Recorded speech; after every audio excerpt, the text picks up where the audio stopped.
রাত তখন প্রায় 12টা। রাস্তা একেবারে ফাঁকা, শুধু ঝিঁ ঝিঁ পোকার শব্দ আর মাঝে মাঝে কুকুরের কান্নার মতো ডাক।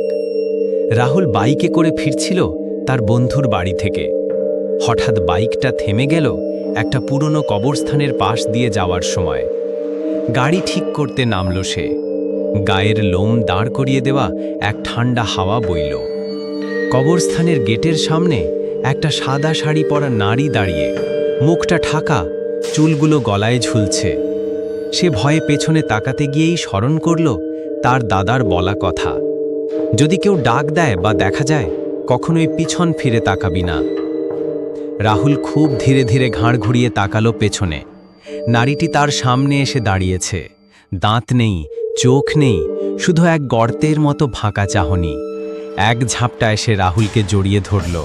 পরদিন সকালে পথচারীরা রাহুলের বাইকটা দেখতে পেল, তবে রাহুলকে আর কেউ খুঁজে পায়নি। তার মোবাইলে শেষ তোলা ছবি, একটা বিকৃত মুখের নারী তাকিয়ে আছে ঠিক ক্যামেরার দিকে। মনে রেখো, পিছন ফিরে তাকালে মৃত্যু।